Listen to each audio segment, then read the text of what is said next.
San Rafael era un pequeño pueblo que se mantenía ajeno a las corrientes del tiempo. Enclavado en las colinas de Veracruz, se encontraba rodeado por paisajes montañosos que daban la sensación de estar fuera del alcance de la prisa que caracterizaba las grandes ciudades. La vida en San Rafael era pausada, casi suspendida, como si la historia hubiera decidido tomarse un respiro aquí. Las calles empedradas, que crujían bajo las ruedas de los pocos carros que circulaban, parecían resistirse al paso de la modernidad. Las casas, pintadas de colores cálidos pero deslavados por el paso de los años, se alineaban como guardianes silenciosos de un tiempo que no quería ser alterado. Los habitantes, que se conocían entre sí por generaciones, vivían envueltos en las tradiciones que les habían sido transmitidas por sus ancestros. Los domingos, el sonido de las campanas de la iglesia resonaba por todo el pueblo, convocando a los fieles a la misa matutina. Después, el mercado se llenaba de vida con los vendedores locales, muchos de ellos descendientes de familias que habían trabajado la tierra durante siglos. San Rafael parecía ser el refugio perfecto para quienes querían escapar del ruido y las tensiones de la vida urbana. Uno de los pilares del pueblo, tanto en su economía como en su identidad, era la carnicería de la familia Márquez.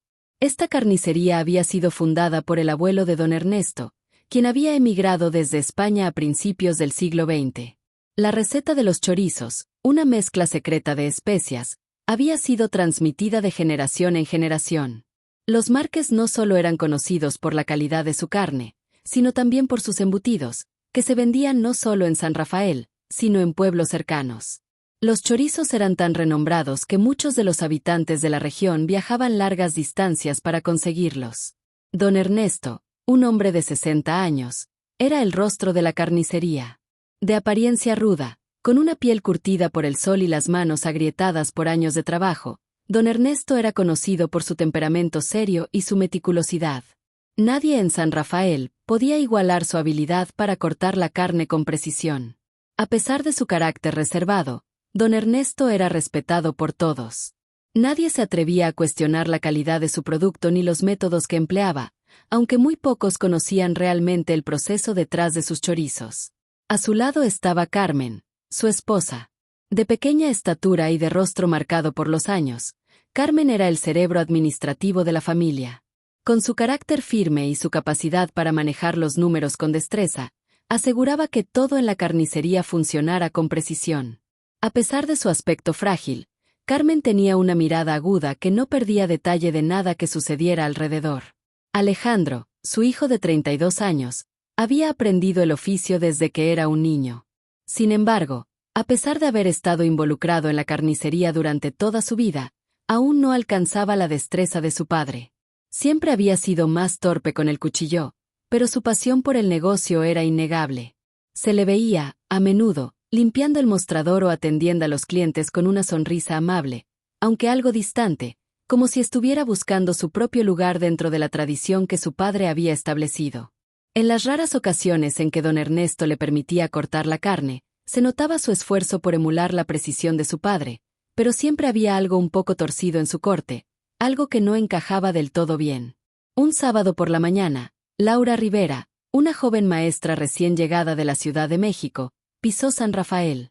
Había sido asignada a la escuela primaria del pueblo, y mientras atravesaba la plaza principal, notaba cómo el pueblo parecía sumido en una quietud extraña. El aire era denso, impregnado con el olor a tierra húmeda de la montaña y a hojas secas arrastradas por el viento. Aunque San Rafael tenía su encanto, algo en el ritmo lento y la constante calma le resultaba inquietante. A menudo, se preguntaba si la gente del pueblo sentía lo mismo o si estaban tan acostumbrados a la vida aquí que nunca se detenían a pensar en ello. Un sábado, mientras paseaba por el mercado, observando los puestos de frutas frescas y pan recién horneado, se vio atraída por la carnicería de los Márquez. Era una tienda pequeña pero acogedora, con un mostrador de mármol blanco que brillaba como si nunca se hubiera tocado. Los cortes de carne, colgados en ganchos de metal, se presentaban en perfecto orden, casi como una obra de arte. El aire estaba impregnado con el aroma de carne fresca y especias, lo que despertó la curiosidad de Laura, quien había escuchado tanto sobre los famosos chorizos del pueblo. Al entrar, fue recibida por Alejandro, quien le ofreció una cálida sonrisa. Aunque su trato era cordial, Laura no pudo evitar notar la timidez que emanaba de él. Sus ojos, de un marrón claro, la observaban con una intensidad que ella no pudo descifrar. ¿Le puedo ayudar, señorita?, preguntó Alejandro, sin apartar la mirada del rostro de Laura. Sí, he escuchado mucho sobre sus chorizos. Me gustaría llevar algo, respondió Laura, intentando sonar casual. Alejandro, notando su interés, se inclinó ligeramente hacia el mostrador y comenzó a hablarle sobre la receta especial de la familia Márquez, la cual, según él, no se encontraba en ningún otro lugar. Son los mejores de la región, dijo con orgullo. Mi padre siempre dice que la clave está en las especias y en el tiempo. Ningún otro chorizo se compara al nuestro. La calidez en su voz hizo que Laura sonriera, aunque también sintió una leve incomodidad por la manera en que sus palabras parecían tener un toque demasiado personal.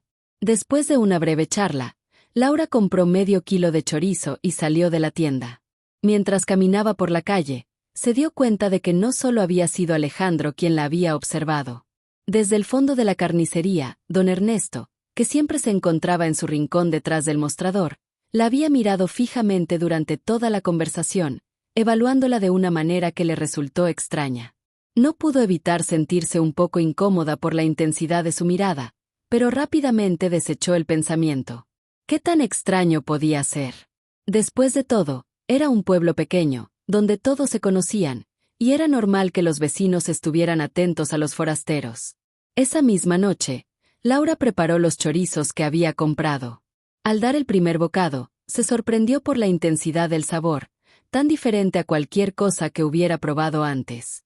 Los chorizos eran fuertes, especiados, con un toque casi hipnótico que la hizo seguir comiendo más. Definitivamente, tienen razón, pensó mientras saboreaba el plato. Son los mejores que he probado. Pero lo que no sabía en ese momento era que ese primer encuentro, aparentemente inocente, sería solo el inicio de una espiral que cambiaría su vida y la de todo el pueblo para siempre. Las primeras semanas de Laura en San Rafael transcurrieron lentamente. Al principio, la tranquilidad del pueblo le pareció una bendición. Viniendo de la Ciudad de México, donde la agitación diaria era constante, el silencio de San Rafael se sentía como una paz reparadora, aunque, con el paso de los días, algo extraño comenzó a prender una luz roja en su mente. A medida que Laura se asentaba en su nueva rutina como maestra de la escuela primaria, empezó a escuchar los susurros que corrían entre los vecinos. Nada de lo que mencionaban era particularmente alarmante al principio. Había historias comunes sobre la vida del pueblo, el festival anual, los bailes en la plaza, los enfrentamientos entre los jóvenes y los mayores sobre las costumbres del pueblo. Pero algo en las voces de los habitantes le hizo sentir que había algo más bajo esa capa de normalidad, como si las sonrisas de los lugareños no fueran del todo sinceras, como si algunos secretos fueran demasiado oscuros para salir a la luz. Los primeros rumores de desapariciones fueron leves y casi desinteresados. Pedro, un hombre que vivía de la caridad y dormía a menudo en el portal de la iglesia, fue el primero en desvanecerse. Nadie se dio cuenta inmediatamente, hasta que su rincón habitual se quedó vacío. Las personas simplemente asumieron que había decidido irse a otro lugar, como tantas otras veces en el pasado. La falta de contacto con la comunidad no sorprendió a nadie, ya que Pedro era un hombre solitario que no se preocupaba por las atenciones ajenas. Se fue de nuevo, dijo el comisario Alfredo Méndez, una figura de autoridad en el pueblo, mientras sorbía su café matutino con una calma inquietante. Aquí pasa todo el tiempo. La gente viene, la gente se va, pero nadie se queda realmente. Este tipo de respuestas comenzaron a ser comunes cada vez que alguien preguntaba por los desaparecidos. Sin embargo, cuando Rosalía, una viuda que vivía sola en las afueras del pueblo, también desapareció sin dejar rastro, el silencio comenzó a volverse pesado. Rosalía era conocida por todos, no solo por ser la viuda del viejo Miguel, sino también porque todos los días visitaba el mercado, compraba pan, tomaba café en la pequeña tienda de doña Mercedes, y nunca se ausentaba mucho tiempo de su casa. A pesar de no tener familia cercana, Rosalía era una presencia cálida en el pueblo. Su desaparición hizo que algunos se sintieran incómodos, pero la excusa de que tal vez había ido a visitar a algún pariente en la vecina ciudad de Veracruz fue suficiente para hacer que todos se tranquilizaran. La directora de la escuela, la señora Julieta, comentó con ligereza: «A veces la gente se toma un descanso, ¿verdad?» San Rafael es pequeño, y todos nos conocemos. Es raro que alguien desaparezca sin avisar, pero las cosas pasan. A medida que pasaban los días, más personas comenzaron a desaparecer. Algunos vecinos y forasteros que deambulaban por el pueblo desaparecieron sin dejar rastro. Pero lo que sorprendió y preocupó a Laura fue que estas desapariciones no parecían seguir un patrón lógico. No había robos, no se encontraban señales de lucha, ni de huellas que sugirieran que alguien se hubiera resistido. Todo apuntaba a que las personas simplemente se desvanecían, como si hubieran sido absorbidas por el mismo aire espeso que flotaba sobre el pueblo. Laura, siendo nueva en el lugar, no podía evitar sentirse desconectada de los demás. Aunque los lugareños parecían ser amables y respetuosos con ella, las pequeñas observaciones, los detalles que no encajaban, comenzaron a acumularse en su mente. La sensación de que algo estaba mal crecía dentro de ella, hasta que comenzó a atar cabos. Las desapariciones seguían un patrón muy claro. Todas las personas que se habían ido, en su mayoría, eran solitarias. No tenían familiares cercanos ni muchos amigos. Eran personas que pasaban desapercibidas, como figuras en sombras. Las familias tradicionales del pueblo, como los Rodríguez y los Vázquez, cuyos nombres siempre se mencionaban con respeto, seguían en sus casas, y los negocios familiares no veían alteraciones. Pero en medio de todo esto, Laura no pudo dejar de pensar en Pablo Mendoza, el maestro que había sido asignado a San Rafael antes que ella. Durante su primer día en la escuela, la directora, la señora Julieta, le contó sobre él. Era un hombre tranquilo y respetable, aunque no había muchos detalles sobre su vida personal. Había sido un maestro dedicado, aparentemente sin ningún conflicto o razón para irse repentinamente. Pero lo más desconcertante para Laura fue descubrir que Pablo también había desaparecido. Según la señora Julieta, Pablo había planeado tomar el fin de semana libre para regresar a la ciudad, pero nunca volvió. Había dejado sus pertenencias en su casa, incluidas sus clases preparadas para el lunes. Sus zapatos estaban en el vestíbulo, y su escritorio estaba intacto. Nadie en el pueblo sabía qué había pasado con él, ni cuándo o cómo había decidido irse. Esto fue lo que más desconcertó a Laura. Si alguien como Pablo, un hombre tan dedicado a su trabajo y tan respetado por su comunidad, podía desaparecer sin dejar rastro, entonces ¿qué les esperaba a las personas como ella, que acababan de llegar y no tenían conexiones fuertes con nadie? La desaparición de Pablo la inquietó profundamente. Sentía que había algo que no comprendía, algo oscuro que se movía en las sombras de San Rafael. Un día, mientras organizaba los libros de Pablo, Laura encontró algo que la heló. Entre los papeles y las cartas que había dejado en su escritorio, descubrió un cuaderno de notas de Pablo. No era un cuaderno común, sino un diario personal en el que Pablo había anotado sus pensamientos y observaciones sobre la vida en San Rafael. Las primeras páginas hablaban de su adaptación al pueblo y las dificultades para integrarse en una comunidad tan unida. Pero, al pasar las páginas, Laura comenzó a leer algo mucho más inquietante. En la última entrada fechada pocos días antes de su desaparición, Pablo describía ciertos sucesos extraños que había notado en los últimos meses. He comenzado a sentir que algo raro está pasando en San Rafael. Las desapariciones no son coincidencias, y me temo que hay algo más en juego. No me atrevo a hablar de esto con nadie, pero he notado que la carnicería de los Márquez tiene una actividad extraña por la noche. Es como si todo el pueblo estuviera alineado con ellos. Algo no está bien. A veces, escucho ruidos extraños en los patios traseros de la carnicería, y aunque trato de no pensar en ello, no puedo sacudirme la sensación de que algo siniestro está ocurriendo allí. No puedo ponerlo en palabras, pero algo no encaja. Laura sintió un escalofrío recorriéndole la columna vertebral mientras leía esas líneas. Algo en su interior le dijo que Pablo había descubierto algo que no debía haber visto. Al igual que él, Laura había notado la extraña quietud que rodeaba la carnicería de los Márquez. No solo por las largas horas que permanecían abiertos, sino también por los extraños horarios en los que don Ernesto y Alejandro trabajaban, especialmente durante la noche. Las luces siempre permanecían encendidas hasta altas horas, y la gente del pueblo apenas hablaba de ello. Aquella carnicería, con sus ganchos de metal colgando carne fresca, siempre impecable, se había convertido en una especie de misterio silencioso para todos. La inquietud que había comenzado a crecer en el corazón de Laura se convirtió rápidamente en una necesidad incontrolable de conocer la verdad.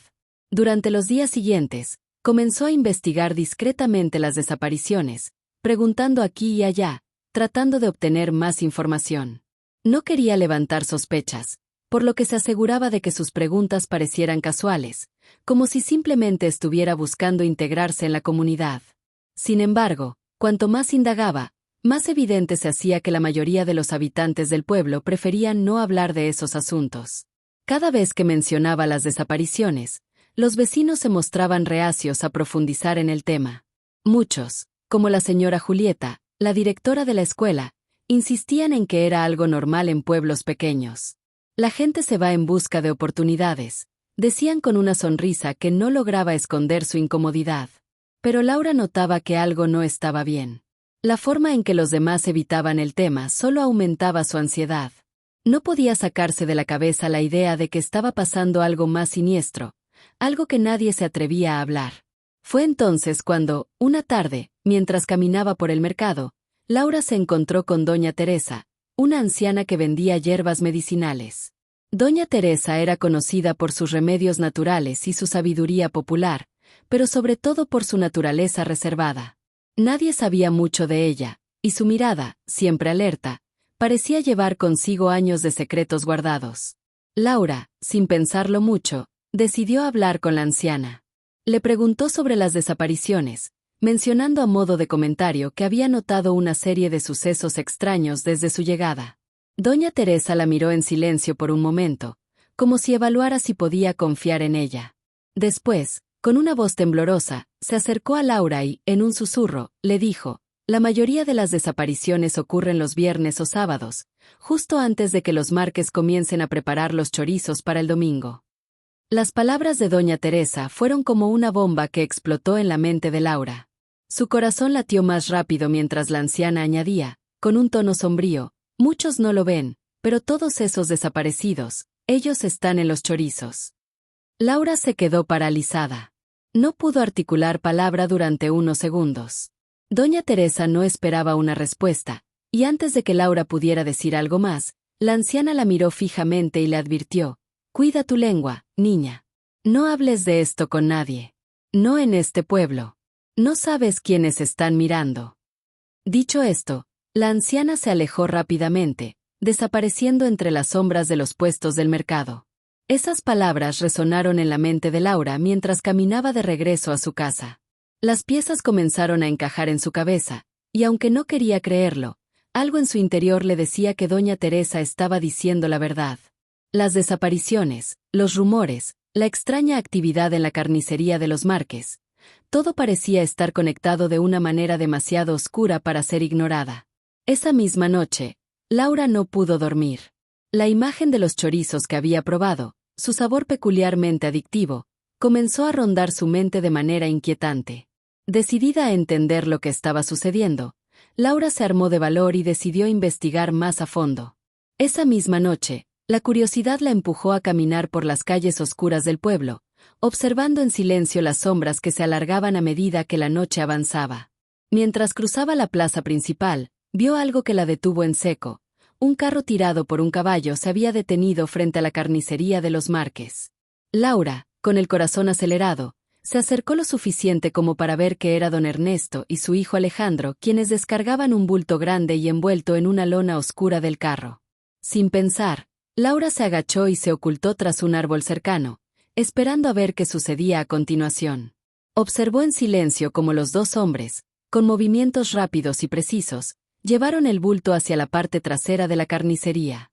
La oscuridad de la noche parecía envolver todo a su alrededor, haciendo que cada movimiento pareciera más siniestro. Una vez que desaparecieron detrás de la carnicería, Laura no pudo resistir la tentación de seguirlos. Caminó en silencio, tratando de no hacer ruido, hasta que encontró una pequeña ventana en el costado del edificio. Con cuidado, se asomó lo suficiente para ver lo que ocurría dentro. Lo que vio la dejó completamente paralizada. A través de la ventana, pudo ver a don Ernesto y Alejandro trabajando en el interior de la carnicería. Lo que sucedió a continuación fue un golpe devastador para su mente. En el centro de la habitación, Colgado de un gancho en el techo, había un cuerpo humano. La figura estaba suspendida en el aire, la piel descolorida y fría por la muerte. Don Ernesto y Alejandro estaban de pie junto al cadáver, manipulándolo con herramientas afiladas, cortando con destreza partes del cuerpo. No había prisa en sus movimientos, no había angustia en sus rostros, solo una calma perturbadora. Todo estaba en silencio, salvo el sonido del cuchillo cortando la carne y el susurro bajo de las voces de los dos hombres. El corazón de Laura latía con fuerza en su pecho, pero no podía apartar los ojos de la escena macabra. Fue entonces cuando escuchó claramente la voz de don Ernesto. «Este corte va a quedar perfecto para los chorizos del domingo», dijo, sin ningún atisbo de emoción en su tono. Alejandro asintió, pero Laura notó algo en sus ojos. Aunque parecía tranquilo, había una frialdad profunda en su mirada, como si aquello fuera parte de una rutina diaria. En ese momento, Laura comprendió lo que había estado ocurriendo en San Rafael durante años. Los chorizos que todos adoraban no eran simplemente carne de cerdo. Eran carne humana, y todo el pueblo, sin saberlo, había estado consumiendo esos productos macabros. El terror se apoderó de Laura cuando se dio cuenta de que la carne que había probado esa misma noche, tan deliciosa y sabrosa, era el resultado de un crimen que llevaba demasiado tiempo sin ser descubierto. Los Márquez no solo estaban vendiendo carne, estaban vendiendo la carne de los desaparecidos. El frío recorrió su cuerpo, y la angustia comenzó a dominar sus pensamientos. Sabía que debía huir, contarle a alguien, pero ¿a quién podría confiarle algo tan horrible? ¿Y qué haría si los Márquez se enteraban de que ella había sido testigo de lo que ocurría en su carnicería? Podía sentir sus ojos sobre ella, observándola, como si supieran que ya lo había descubierto todo. Laura no tenía más opciones. El miedo y la repulsión que sentía la paralizaban, pero también sabía que debía hacer algo. El horror de lo que había visto la seguía acosando, y no podía quedarse de brazos cruzados mientras el pueblo vivía ajeno a la monstruosidad que se ocultaba bajo las fachadas pintorescas y las tradiciones aparentemente inofensivas. El terror que había invadido a Laura después de lo que había presenciado en la carnicería de los Márquez la hizo perder toda capacidad de raciocinio durante un momento.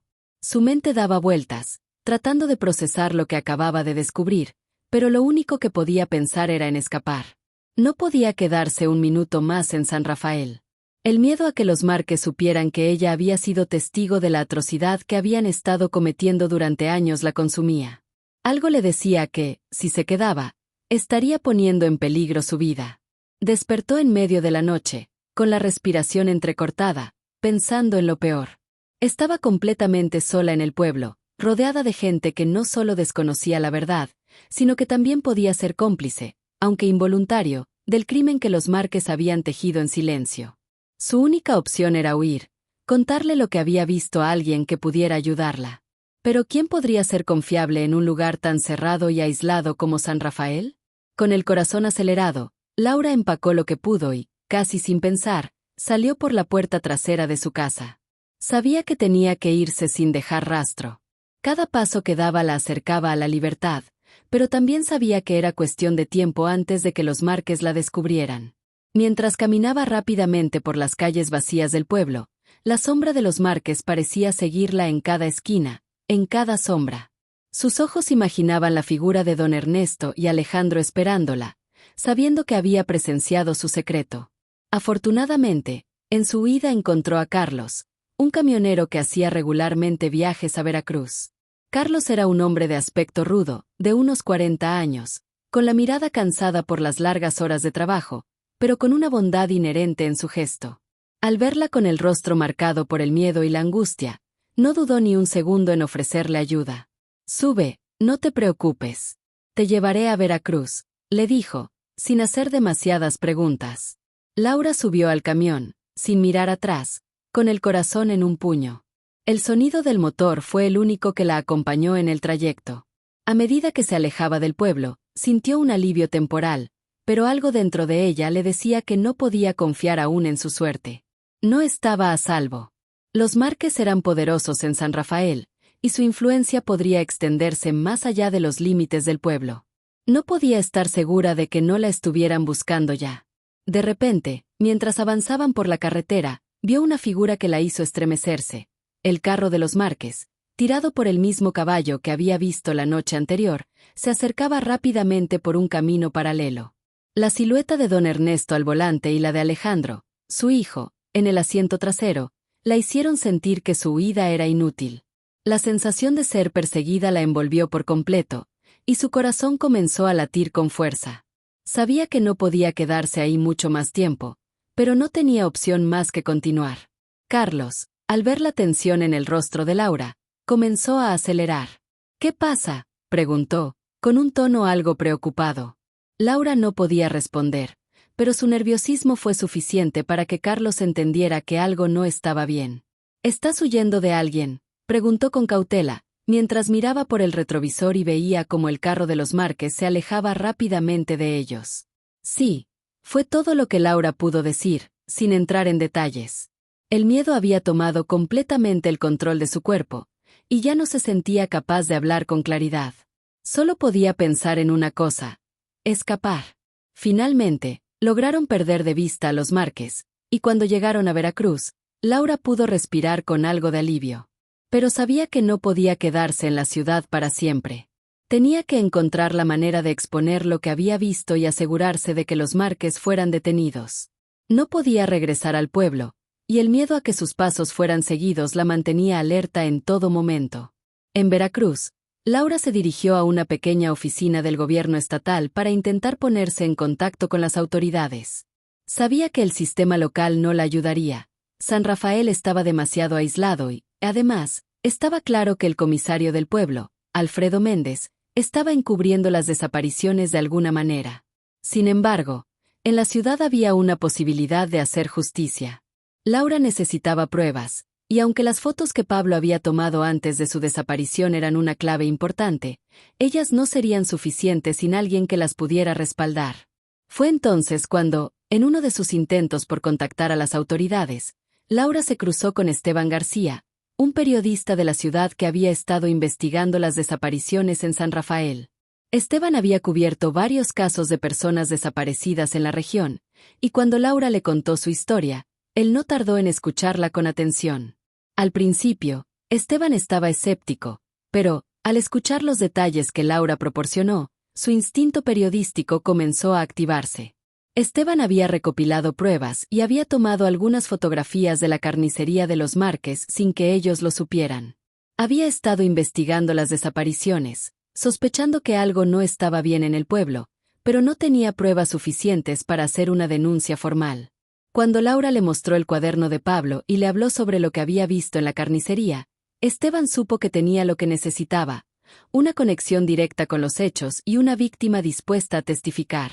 Con las pruebas que Esteban había reunido y las historias que Laura le contó, decidieron llevar el caso directamente al gobierno estatal. Esteban y Laura se dirigieron a la oficina de la Fiscalía en Veracruz para denunciar lo que había sucedido en San Rafael.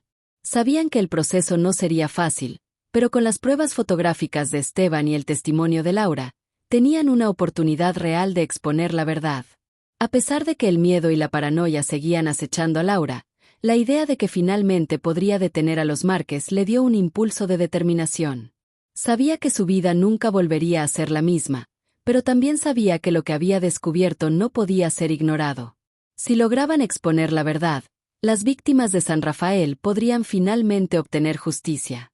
El día que finalmente Laura y Esteban presentaron las pruebas ante el gobierno estatal, parecía que el peso de toda una vida de mentiras y horror comenzaba a desmoronarse.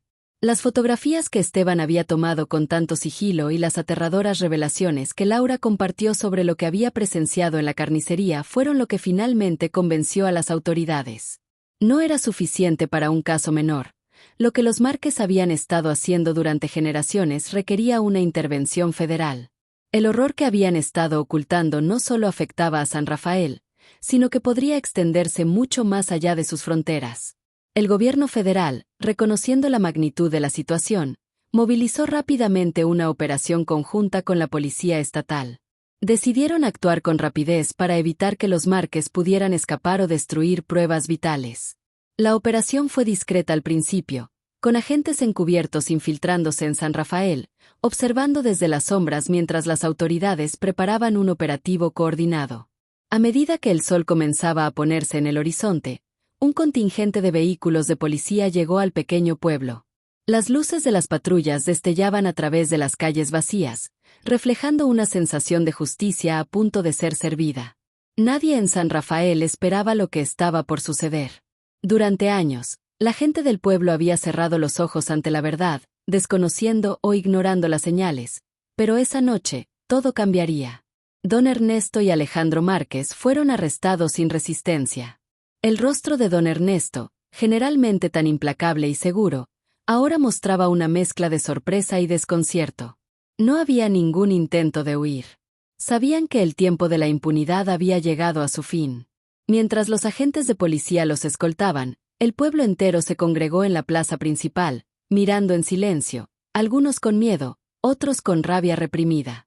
La carnicería de los Márquez, ese negocio que durante tanto tiempo había sido el corazón palpitante de San Rafael, fue sellada por las autoridades. Los registros encontrados en el negocio confirmaron lo que Laura había temido. Durante décadas, la familia Márquez había estado asesinando a los forasteros, especialmente a aquellos más vulnerables, como los vagabundos, los turistas solitarios, y aquellos cuyas ausencias no despertaban demasiadas preguntas. Los restos humanos encontrados en los sótanos y en la parte trasera de la carnicería eran solo la punta del iceberg. La maquinaria que habían montado no solo había alimentado a San Rafael, sino a varios pueblos cercanos que desconocían la naturaleza de los productos que compraban.